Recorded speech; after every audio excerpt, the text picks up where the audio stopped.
नमस्कार साथियों, मैं विक्रम शर्मा, एक लाइफ मैनेजमेंट कोच और मोटिवेशनल स्पीकर। स्वागत करता हूं आपका सेल्फ मैनेजमेंट स्किल के इस वीडियो कोर्स में। सेल्फ मैनेजमेंट मतलब स्व प्रबंधन और स्किल का मतलब है कौशल। तो हम सीखने वाले इस वीडियो कोर्स में स्व प्रबंधन कौशल के बारे में। और जब आपको अपने आप को मैनेज करना आ जाए, खुद का प्रबंधन करना आप सीख जाते हैं, तो आपको जीवन में स्ट्रेस कम होता है, आपका हर काम समय पे होने लगता है और आपकी प्रोडक्टिविटी, जिसको बोलेंगे उत्पादकता, ये निखर कर आती है। तो चलिए शुरुआत करते हैं सेल्फ मैनेजमेंट स्किल के पार्ट 1 की। जब मैं बात करता हूं सेल्फ मैनेजमेंट स्किल्स की, तो सबसे पहले सेल्फ मैनेजमेंट क्यों जरूरी है? यह जरूरी है आपके व्यक्तिगत और व्यावसायिक विकास के लिए। जब आप स्व प्रबंधन करना सीख जाते हैं तो चीजों को मैनेज करना अगर आपको आ गया, आप में वो स्किल्स डेवलप हो गई जिनकी वजह से आप हर चीज को समय पे कर पाते हैं, सही तरीके से कर पाते हैं, और इसी को हम बोलेंगे सेल्फ मैनेजमेंट। तो आपको वो तकनीक जो है वो डेवलप करनी है मेरे साथ इस वीडियो कोर्स में, ताकि आप फोकस रह सकें, आप ऑर्गेनाइज रह सकें, संगठित रह सकें, आपका हर काम समय पे हो और जिस तरीके से होना चाहिए उसी तरीके से कंप्लीट हो और आप अपने लक्ष्य को हासिल कर पाएं। इसलिए हमारा सेल्फ मैनेजमेंट समझना जरूरी है। तो चलिए सीखते हैं ये सेल्फ मैनेजमेंट आता कैसे है हमारे अंदर। तो अगर मैं आपसे बात करूं तो सबसे पहले आपको सेल्फ मैनेजमेंट में अपना गोल क्लियर होना चाहिए, अपना लक्ष्य आप निर्धारित करें। आप समझने की कोशिश करिए, दुनिया की दो सर्वश्रेष्ठ टीमें फुटबॉल का एक मैच खेल रही हैं। मान लीजिए एक बार्सिलोना है, दूसरा जर्मनी है, और इन दोनों टीम्स के बीच में जब एक फुटबॉल ग्राउंड के अंदर मैच चल रहा है तो वहां एक गड़बड़ है। और वो गड़बड़ क्या है? जो गोल पोस्ट हैं जिनमें दोनों टीम अपना अपना गोल करेंगी, वो दोनों गोल पोस्ट उस मैदान से ही गायब है। मतलब एक ऐसा मैदान जहां गोल पोस्ट नहीं बना हुआ। अब ये दोनों टीम चाहे 90 मिनट का गेम खेलें, चाहे 9 घंटे का गेम खेलें, चाहे 9 दिन तक लगातार खेलती रहें, कोई भी टीम जीतने वाली नहीं है, कोई भी टीम हारने वाली नहीं है, क्योंकि उस ग्राउंड में गोल मिसिंग है। समझने का प्रयास करिए, आप कितना भी प्रयास करें, कितना भी बेहतर खेलें, कितनी भी मेहनत करें, आपके जितने भी एफर्ट्स हैं वो सारे के सारे निरर्थक हैं, यूजलेस हैं, अगर आपका गोल निर्धारित नहीं है। तो याद रखिए, आपको हमेशा एक गोल निर्धारित करना। और कैसा गोल होना चाहिए? स्पष्ट गोल होना चाहिए।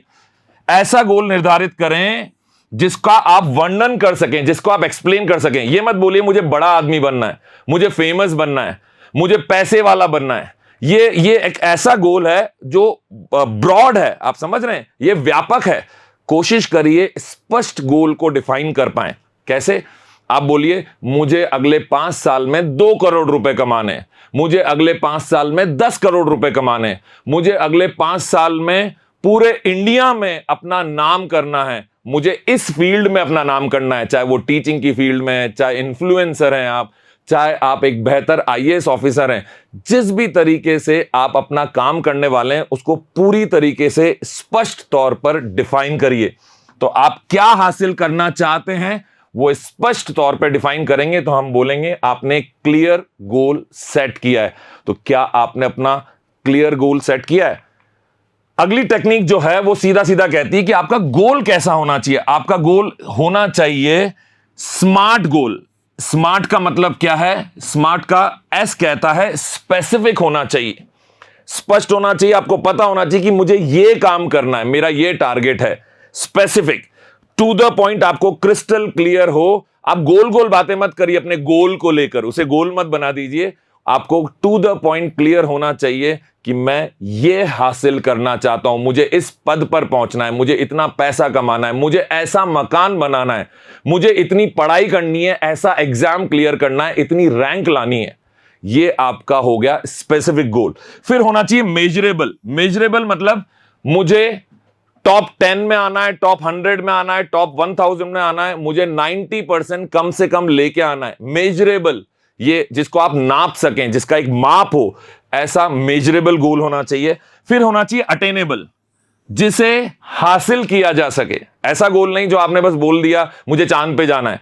चांद पे जाना भी मुमकिन है, उसे भी हासिल किया जा सकता है, लेकिन आप ऐसी बात मत करिए कि मुझे अगले 10 दिन में चांद पे जाना है। उसके लिए आपको बहुत साल लगेंगे, ट्रेनिंग लेनी पड़ेगी। आप वहां कैसे पहुंचेंगे? उसके लिए आपको एक एजेंसी से जुड़ना पड़ेगा, वो नासा है या वो हमारे देश का DRDO है, आप किसके साथ जुड़ेंगे कि आप चांद तक जाएं? क्यों कोई आपको चांद पे भेजेगा? मतलब आपको सब कुछ पता होना चाहिए। तो वो हो गया अटेनेबल, जिसे हासिल किया जा सके। फिर होना चाहिए रिलेवेंट, आपके काम से रिलेवेंट।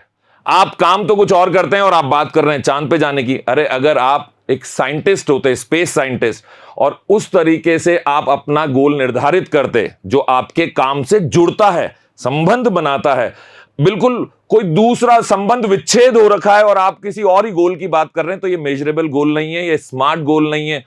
इस केस में आप समय सीमा भी कभी निर्धारित नहीं कर पाएंगे, क्योंकि एक स्मार्ट गोल का जो टी है वो कहता है कि टाइम बाउंड होना चाहिए। आपका कोई भी काम जो आप करने वाले हैं, आपको पता होना चाहिए कि अगले 2 साल में करूंगा या अगले 20 साल में करूंगा, लेकिन आपको समय सीमा निर्धारित करनी पड़ेगी। तो आपका जो भी स्पष्ट गोल है वो कैसा होना चाहिए? स्मार्ट होना चाहिए, स्पेसिफिक होना चाहिए, मेजरेबल होना चाहिए। स्पेसिफिक का मतलब मैंने आपको बताया था, आपको पता होना चाहिए कि आप क्या हासिल करना चाहते हैं और किस पद पे पहुंचना चाहते हैं, किस रैंक पे पहुंचना चाहते हैं, कौन सा एग्जाम देना चाहते हैं, क्या बनना चाहते हैं। मेजरेबल होना चाहिए, जिसको आप माप सकें, जिसकी एक गिनती की जा सके कि मैं यहां तक पहुंच गया हूं, मैं 70% पहुंच गया हूं, मैं 80% पहुंच गया हूं। अटेनेबल, जिसे हासिल किया जा सके। रिलेवेंट होना चाहिए, आपके काम से संबंधित होना चाहिए। आप जो कर रहे हैं, जिस डायरेक्शन में आप प्रयास कर रहे हैं, एफर्ट्स लगा रहे हैं, उसी डायरेक्शन का गोल होना चाहिए। और सबसे खास बात, टाइम बाउंडेड होना चाहिए। टाइम बाउंडेड मतलब समय सीमा निर्धारित होनी चाहिए, आपकी डेडलाइंस आपको पता होनी चाहिए कि इतने समय में मैं अपना गोल हासिल करूंगा। अगर सेल्फ मैनेजमेंट में हम आगे चलें तो सबसे खास चीज, आपको प्लानिंग करना और प्रायोरिटाइज करना आना चाहिए। मतलब आप योजना बनाना, समझते हो कि आप जो भी काम करना चाहते हैं, जो भी गोल आप हासिल करना चाहते हैं, जो आपका लक्ष्य है, उसको आप उसके लिए योजना, वहां तक पहुंचेंगे कैसे, उसकी एक योजना आपके पास होनी चाहिए। और जो भी काम आपको उस लक्ष्य तक पहुंचाएंगे, उनको प्राथमिकता देना भी आना चाहिए। कौन सा काम पहले होगा, कहते हैं ना, स्टेप बाय स्टेप आप वहां तक जाएंगे, सीढ़ी दर सीढ़ी वहां तक पहुंचेंगे। तो आपको पता होनी चाहिए कि आपकी पहली सीढ़ी कौन सी है, दूसरी सीढ़ी कौन सी है, फिर आप तीसरा कौन सा काम करेंगे। और इस तरह से सिलसिलेवार आपको पूरी प्राथमिकता आपके काम की, जो आपको लक्ष्य तक पहुंचा है, उसके बारे में पता होनी चाहिए। इसके लिए मैं क्या करता हूं, मैं टू डू सूची बनाता हूं, टू डू लिस्ट जिसको हम बोलते हैं। जो भी मुझे करना है उसकी एक लिस्ट निर्धारित करता हूं। मैं एक हफ्ते की लिस्ट बनाता हूं, एक महीने की लिस्ट बनाता हूं, और उस हफ्ते की लिस्ट में मैं हर दिन सोने से पहले कल क्या करने वाला हूं, इस सारे काम की एक लिस्ट को फाइनलाइज करता हूं कि कल मुझे जो भी मेरे जरूरी काम हैं, जिन्हें मुझे समय पे निपटाना है, जिन्हें मुझे पहले करना है, उन सारे काम को मैं सूचीबद्ध करता हूं, एक लिस्ट उनकी तैयार करता हूं। तो आप भी टू डू लिस्ट बनाइए, जहां पे आप लिखें कि काम क्या करने वाले हैं और कितना समय आप उसमें ले सकेंगे, आपको कितना समय उसमें लगने वाला है, उस समय के अनुसार अपनी एक टू डू लिस्ट बनाइए। जब टू डू लिस्ट बनाने की बात आती है तो उसके लिए हमारे पास एक मेथड है जिसको हम बोलते हैं आइजनहोवर मेथड। ये एक ऐसा तरीका है, आइजनहोवर मैट्रिक्स भी इसको कहते हैं, कभी कभी इसको प्रायोरिटी मैट्रिक्स भी कहते हैं। ये एक ऐसा तरीका है जो ये निर्धारित करने में मदद करता है कि आपके पास अगर 10 काम है तो आपको पहले कौन सा काम करना चाहिए, कौन से काम को आपको नहीं करना चाहिए, कौन से काम को आपको दूसरे लोगों से करवाना चाहिए, और कौन से काम को आपकी एक लिस्ट में डालना चाहिए आगे करने के लिए। तो ये आइजनहोवर जो मैट्रिक्स है, ये आइजनहोवर व्यक्ति जो थे, ये अमेरिका के 34वें प्रेसिडेंट थे, मतलब उनके राष्ट्राध्यक्ष थे, राष्ट्रपति आप कह सकते हैं। तो मैं समझाता हूं आपको आइजनहोवर मैट्रिक्स किस तरह से काम करती है। यहां ध्यान दीजिए, आइजनहोवर मैट्रिक्स में हम सारी मैट्रिक्स को 4 क्वाड्रेंट्स में, 4 हिस्सों में बांट लेते हैं। 4 हिस्से कैसे हैं, उनमें सबसे पहले अगर मैं बोलूं तो यह है इंपॉर्टेंट, यह है नॉट इंपॉर्टेंट, यह है अर्जेंट, और यह है नॉट अर्जेंट। ये वो कार्य हैं जो आपके इंपॉर्टेंट है, आवश्यक हैं। अर्जेंट हैं जो तुरंत करने हैं, जिनको तात्कालिक, जिनको करना पड़ेगा आपको। नॉट इंपॉर्टेंट जो इतने आवश्यक नहीं है लेकिन अर्जेंट हैं। कभी कभी ऐसे काम भी हमारे सामने अचानक से आ जाते हैं जो इतने खास नहीं है, इतने इंपॉर्टेंट नहीं है, लेकिन वो अर्जेंट होते हैं, उनमें हमारा समय भी खराब होता है। और कुछ काम ऐसे होते हैं जो अर्जेंट भी नहीं है लेकिन इंपॉर्टेंट है। कुछ काम ऐसे हैं जो इंपॉर्टेंट भी नहीं है और अर्जेंट भी नहीं है। तो आप समझने की कोशिश करिए, इसको कहते हैं फर्स्ट क्वाड्रेंट, पहला डब्बा, हम पहला बॉक्स हम इसको बोल सकते हैं। ये हो गया हमारा सेकंड क्वाड्रेंट, ये है हमारा थर्ड क्वाड्रेंट और ये है हमारा फोर्थ क्वाड्रेंट। फर्स्ट क्वाड्रेंट में मतलब इस पहले डब्बे में हम उन कामों की बात करते हैं जिन्हें हमें करना ही करना है। क्यों करना है समझने, ये इंपॉर्टेंट भी हैं और अर्जेंट भी हैं। इनको तात्कालिक प्रतिक्रिया की आवश्यकता है, मतलब आपकी प्रतिक्रिया, आपका काम करना पड़ेगा इसको, और इंपॉर्टेंट है तो ये खास भी है और तुरंत भी हमको करने पड़ेंगे। वहीं दूसरे क्वाड्रेंट में अगर मैं बात करूं तो ये वो हैं जिनको हम स्केड्यूल करते हैं। स्केड्यूल मतलब आगे के लिए हम तय करते हैं कि मैं इस काम को 5 दिन बाद करूंगा, 10 दिन बाद करूंगा या अगले महीने करूंगा, क्योंकि ये अर्जेंट नहीं है, नॉट अर्जेंट, पर ये इंपॉर्टेंट है। तो काम तो मैं करूंगा लेकिन मैं इसकी एक समय सीमा निर्धारित कर लेता हूं। ये वो काम है पहले क्वाड्रेंट में, पहले डब्बे में, जो मुझे तुरंत करने हैं। और तीसरे डब्बे में जहां हम देख रहे हैं नॉट अर्जेंट, नॉट इंपॉर्टेंट हैं, ऐसे कामों को जो भी मेरे दिमाग में होते हैं, मेरी लिस्ट में होते हैं, मैं डिलीट कर देता हूं, हटा देता हूं, क्योंकि ये इंपॉर्टेंट भी नहीं है और अर्जेंट भी नहीं है। और चौथा क्वाड्रेंट जो है, ऐसे तमाम काम जो चौथे क्वाड्रेंट में आते हैं, मैं उनको डेलीगेट कर देता हूं। चौथा डब्बा किनका है? डेलीगेट करने का। डेलीगेट करने का मतलब क्या है? मुझे स्वयं करने की जरूरत नहीं है, मैं किसी से ये काम करवा लूंगा, अपनी टीम से करवा लूंगा, अपने मित्र से करवा लूंगा, बाहर की किसी कंपनी से, जिसको अपन कहते हैं ना आउटसोर्स करना, बाहर से किसी को अपने साथ जोड़ूंगा, उसे उसके काम के पैसे दूंगा, ये काम करा लूंगा, अपना समय, अपनी एनर्जी इसमें नहीं लगाऊंगा। चौथे डब्बे में, चौथा क्वाड्रेंट कह सकते हैं इसको। क्यों नहीं लगाऊंगा? क्योंकि ये अर्जेंट तो है, तो काम तो करवाना है, लेकिन ये इंपॉर्टेंट नहीं है, तो जरूरी नहीं है कि मैं करूं। समझ गया मेरी बात? तो अगर आप अपने सारे काम जो भी आप करना चाहते हैं उनको इस आइजनहावर मैट्रिक्स में, ये एक मैट्रिक्स कहलाता है 2x2 का मैट्रिक्स, जिसमें 2 ऐसे रो हैं, 2 ऐसे कॉलम हैं, और इस प्रकार से अगर आप अपने सारे कामों को निर्धारित कर लें कि कौन सा काम मेरा इंपॉर्टेंट है, कौन सा अर्जेंट है, कौन सा इंपॉर्टेंट तो है पर अर्जेंट नहीं है, कौन सा अर्जेंट तो है पर इंपॉर्टेंट नहीं है, और ऐसे सारे काम हटा दीजिए जो ना इंपॉर्टेंट है और ना ही अर्जेंट है। उम्मीद करता हूं आइजनहावर की ये मैट्रिक्स, जो कि एक इतने बड़े शख्स ने बनाई, जो अमेरिका के राष्ट्राध्यक्ष रह चुके हैं, उन्होंने अपने जीवन में लगाई, और हम भी इससे बहुत कुछ सीख सकते हैं। मैंने इसे अपने जीवन में लगाया और मेरा बहुत सारा समय बचा, मेरी एनर्जी बची और मेरे काम समय पर होने लगे। मुझे समझ में आया कि मुझे कौन सा काम खुद करना है और कौन सा काम नहीं करना है, और कौन सा काम दूसरे लोगों से करवाना है। इसी तरीके से जब सेल्फ मैनेजमेंट में हम आगे बढ़ते हैं तो बात आती है टाइम मैनेजमेंट की। जब कभी भी टाइम मैनेजमेंट की बात आती है तो मुझे लगता है ये वो चीज है जो हम सब जानते हैं कि हमारी कमजोरी है। हम में से ज्यादातर लोगों का काम जो समय पे नहीं हो पाता है, वो इसीलिए नहीं हो पाता क्योंकि हम समय का सही प्रबंधन नहीं कर पाते। कौन से काम को कितना समय देना है, कौन से काम को हम बेवजह समय दे रहे हैं और बेवक्त समय दे रहे हैं, बिना किसी कारण के दे रहे हैं और कभी भी समय दे रहे हैं। तो ये हमारा जो टाइम का मिसमैनेजमेंट है, यही हमारे काम होने से रोक रहा है। और जिसको भी सेल्फ मैनेजमेंट अपने जीवन में उतारना है, उसे टाइम का प्रबंधन करना, समय का प्रबंधन करना सीखना पड़ेगा। तो सबसे पहले क्या करें? अपने दिन की एक योजना बनाइए, और जो भी विभिन्न कार्य आप, अलग अलग काम आप दिन भर में करने वाले हैं, उनके लिए एक समय निर्धारित करिए। कैसा समय? विशिष्ट समय। कौन सा काम किस समय करूंगा?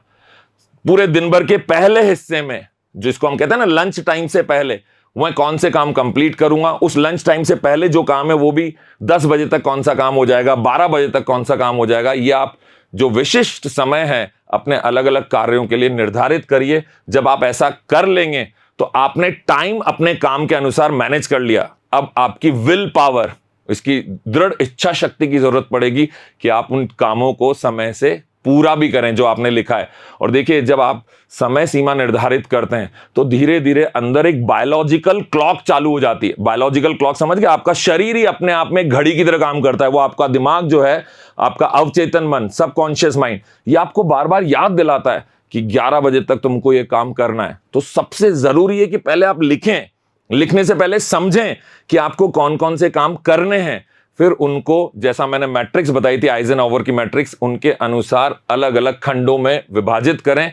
जरूरी, गैर जरूरी, जो तात्कालिक करने हैं, जिनको आप बाद में रुक कर सकते हैं, और जिनको न जरूरी हैं न तात्कालिक है, मतलब आपको करना ही नहीं है, वो भी पता होना जरूरी है कि हमें कौन से काम नहीं करने।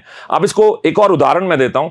कभी हम किसी फंक्शन में, किसी फेस्टिवल में, किसी की शादी में हम जब खाना खाने के लिए जाते हैं तो वहां पे बहुत सारे खाने के आइटम्स लगे होते हैं, फूड आइटम्स जिनको हम बोलते हैं, बहुत सारी स्टॉल्स लगी हुई हैं और वहां पे मेन कोर्स है जहां पे खाना लगा हुआ है, रोटी सब्जी ये सारी चीजें। इधर वो चीजें हैं जिनको हम कह सकते हैं मंचिंग के लिए कुछ लगा हुआ है, मतलब थोड़ा बहुत जो हम चाट पकौड़ी खाना चाहते हैं।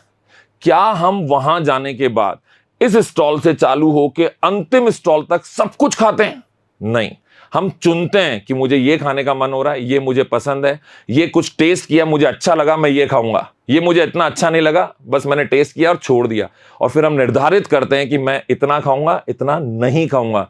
जीवन में पता होना जरूरी है कि आपको क्या नहीं चाहिए। क्या चाहिए तो तकरीबन सभी लोगों को पता है, लेकिन क्या नहीं चाहिए यह भी पता होना बहुत जरूरी है।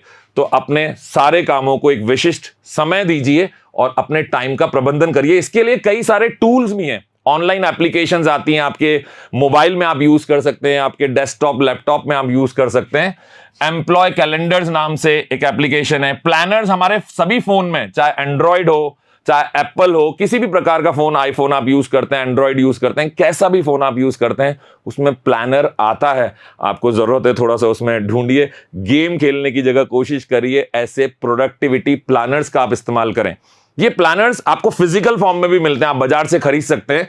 मैंने जब चालू किया था तो मैंने बाजार से एक प्लानर खरीदा जिसमें रोज का एक टाइम टेबल बनता था, वो काम कितना सही हुआ, मैं कितना बेहतर कर पाया, मैं उससे संतुष्ट हूं कि नहीं, ये सब मैं वहां पे लिख पाता था। तो ऐसे प्लानर्स भी आपको मदद करेंगे। डिजिटल एप्स के लिए मैंने आपको बताया, आप गूगल कैलेंडर यूज कर सकते हैं। ट्रेलो नाम का भी एक कैलेंडर एक एप्लीकेशन आती है, आप इसका भी इस्तेमाल कर सकते हैं। टेक्नोलॉजी, तकनीक जो है आज की तारीख में आपको मदद भी करती है। सही मायने में तो तकनीक जो है बनाई इसलिए गई है कि आपके काम बेहतर तरीके से हो सकें।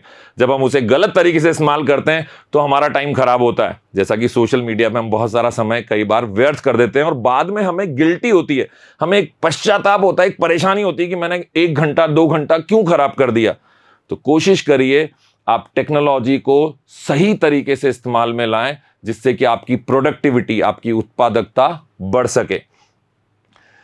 फिर एक है पोमोडोरो टेक्निक। पोमोडोरो टेक्निक क्या कहती है? बड़ी सिंपल है। यह कहती है कि जब भी आपको कोई एक लॉन्ग टास्क करना है, एक कोई बड़ा काम है, इसको लिख देते हैं LT, लॉन्ग टास्क, तो उस काम को आप 25 मिनट करिए लगातार, फिर 5 मिनट का एक ब्रेक ले लीजिए, फिर से 25 मिनट करिए, 5 मिनट के ब्रेक के बाद फिर से 5 मिनट का एक ब्रेक लीजिए, और इस प्रकार से आप उसको 25-25-25 मिनट में करिए। हर बार 5-5-5 मिनट का ब्रेक लीजिए,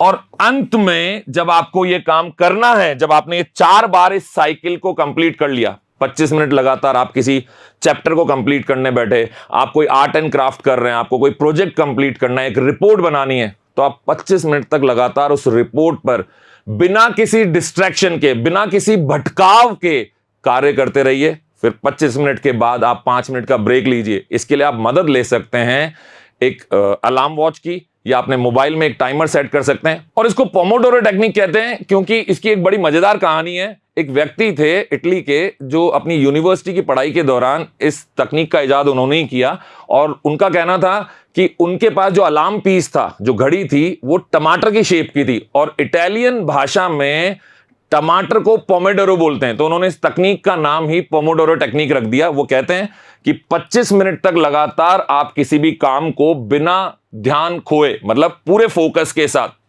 पूरा का पूरा ध्यान केंद्रित करके लगातार कर सकते हैं। उसके बाद आपका ध्यान कहीं ना कहीं भटकता है, ये बायोलॉजिकल है, मतलब ये अपने आप जो है, ये प्रक्रिया जो है, थोड़ी देर बाद कहीं ना कहीं आपका दिमाग इधर उधर भटकता है। तो उससे बेहतर है कि आप 5 मिनट का एक ब्रेक ले लें, फिर वापस से 25 मिनट तक लगातार बिना ध्यान भटकाए सतत अपना काम करें। किसी भी डिस्ट्रैक्शन को, किसी भी भटकाने वाले काम को अपने से दूर रखें। आजकल की तारीख में वो मोबाइल है, उसको साइलेंट पे कर दें, उसको एयरप्लेन में मोड पे रखें।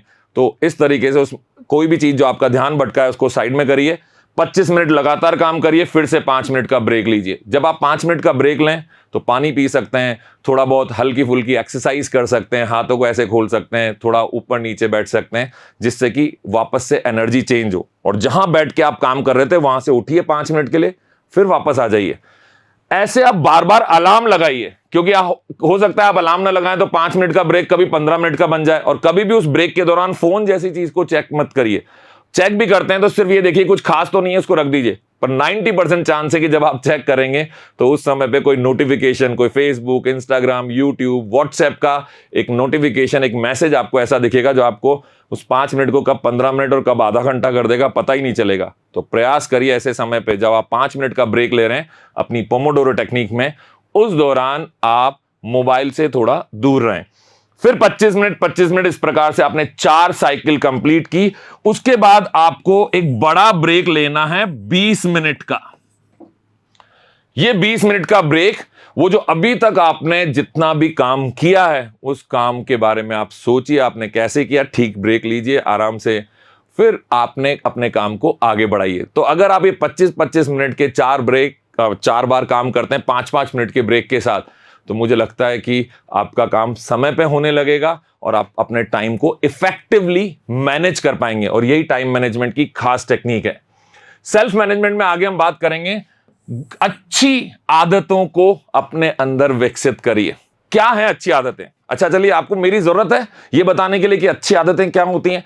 हम सबको पता है अच्छी आदतें किन्हें कहते हैं। समय से उठना, समय पे अपने काम निपटाना, आपके व्यवहारिक कौशल को डेवलप करना, अपनी स्किल्स को डेवलप करना, आपके हेल्थ पे आपका ध्यान होना, ऐसी कई सारी अच्छी आदतें हैं जो नियमित दिनचर्या का हिस्सा है। और अगर आप चाहते हैं कि आप एक अच्छा जीवन लीड करें, एक मैनेज्ड लाइफ को लीड करें, आपका जीवन बिल्कुल स्व प्रबंधन के कला में आप माहिर हो, तो उसके लिए आपको अपने रोज के कामों को समय पे करना है, लेकिन उसके लिए एक अच्छी दिनचर्या बनानी है। अच्छी दिनचर्या कई चीजों से आती है। आप अपनी हेल्थ पे काम करें, आप अपने आसपास जो लोग हैं उनके साथ, जो अपने आपके जो रिलेशंस हैं उनके साथ एक उचित समय बिताएं। आप लोगों से बातचीत जब करते हैं तो अपनी कम्युनिकेशन स्किल्स को इंप्रूव करें। इस तरह की कई सारी चीजें हैं जो अच्छी आदतों में, गुड हैबिट्स में आप ला सकते हैं। जो भी गुड हैबिट आप लाना चाहते हैं उसको लिखिए और उसको अपने जीवन में धीरे धीरे समाहित करने का प्रयास करिए। जब गुड हैबिट्स आपकी लाइफ में आएंगी, अच्छी आदतें, तो आपको हमेशा एनर्जी मिलेगी। आप जब भी कोई नई आदत अपने अंदर डालेंगे, अच्छी जो है, जो आपके लिए फायदेमंद है, जो आप काफी समय से अपने अंदर बदलाव करना चाहते थे, अगर आप इसको अपने अंदर ले आएंगे तो आपका कॉन्फिडेंस बढ़ेगा। ये कॉन्फिडेंस आपको और अच्छी आदतों को लाने में और समय पे काम करने में, अपनी प्रोडक्टिविटी इंक्रीज करने में मदद करेगा। हेल्दी लाइफस्टाइल को लेके आइए, मतलब स्वस्थ जीवन शैली आपकी होनी चाहिए। संतुलित आहार लेना चाहिए, नियमित रूप से व्यायाम करिए, मेडिटेशन करिए, ध्यान करिए।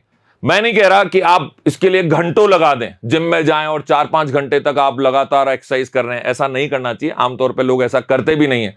पर मैं इतना तो आपको कहूंगा कि अगर 24 घंटे आप इस शरीर से, इस दिमाग से काम लेते हैं, तो कम से कम इस शरीर को और इस दिमाग को आप रोज नियमित तौर पर आधा घंटा से 45 मिनट का समय दे सकते हैं, देना ही चाहिए। तो रोज मेडिटेशन करिए, रोज थोड़ी एक्सरसाइज करिए, घूमने जाइए, व्यायाम करिए, अच्छा खाना लीजिए, क्योंकि जो आप अच्छा अंदर डालेंगे, जैसा आहार वैसा ही विचार, और जैसे आपके विचार होंगे आपको रिजल्ट्स भी वैसे ही मिलेंगे।